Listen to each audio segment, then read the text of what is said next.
ಬಗರ್ ಹುಕುಂ ಸಾಗುವಳಿದಾರರಿಂದ ಸರ್ಕಾರಕ್ಕೆ ಅಂತಿಮ ಎಚ್ಚರಿಕೆ.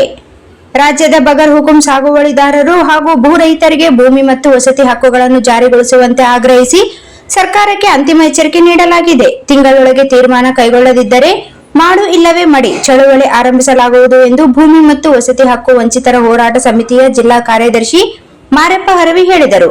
ನಗರದ ಪತ್ರಿಕಾ ಭವನದಲ್ಲಿ ಶುಕ್ರವಾರ ನಡೆದ ಸುದ್ದಿಗೋಷ್ಠಿಯಲ್ಲಿ ಮಾತನಾಡಿದ ಅವರು, ಮೇ 1ರಿಂದ ರಾಜ್ಯದ ಎಲ್ಲಾ ಜಿಲ್ಲಾ ಕೇಂದ್ರಗಳಲ್ಲಿ ಅನಿರ್ದಿಷ್ಟಾವಧಿ ಹೋರಾಟ ನಡೆಸಲಾಗುವುದು ಎಂದು ಘೋಷಿಸಿದರು. ಹಲವಾರು ದಶಕಗಳಿಂದ ಭೂಮಿ ಮಂಜೂರಾತಿಗಾಗಿ ಅರ್ಜಿ ಸಲ್ಲಿಸಿದ್ದರೂ ಸರ್ಕಾರಗಳು ಕೇವಲ ಭರವಸೆ ನೀಡುತ್ತಿವೆ ಎಂದು ಅವರು ಆರೋಪಿಸಿದರು.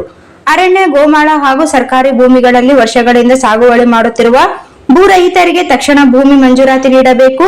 ಸಾಗುವಳಿದಾರರಿಗೆ ನೀಡಿರುವ ನೋಟಿಸ್ಗಳನ್ನು ಹಿಂಪಡೆಯಬೇಕು. ಕಾನೂನು ಅಡಚಣೆಗಳನ್ನು ಸಡಿಲಿಸಿ ವಸತಿ ರಹಿತರಿಗೆ ನಿವೇಶನ ಒದಗಿಸಬೇಕು ಎಂದು ಅವರು ಆಗ್ರಹಿಸಿದರು. ಸರ್ಕಾರ ತಕ್ಷಣ ಕ್ರಮ ಕೈಗೊಳ್ಳದಿದ್ದರೆ ರಾಜ್ಯದಾದ್ಯಂತ ತೀವ್ರ ಹೋರಾಟ ಅನಿವಾರ್ಯವಾಗಲಿದೆ ಎಂದು ಅವರು ಎಚ್ಚರಿಸಿದರು. ಸುದ್ದಿಗೋಷ್ಠಿಯಲ್ಲಿ ನಿಂಗಪ್ಪ ಸಿರ್ವಾರ, ಮಾರೆಮ್ಮ, ಆಂಜನೇಯ ಕುರುಬದೊಡ್ಡಿ ಸೇರಿದಂತೆ ಇತರರು ಇದ್ದರು.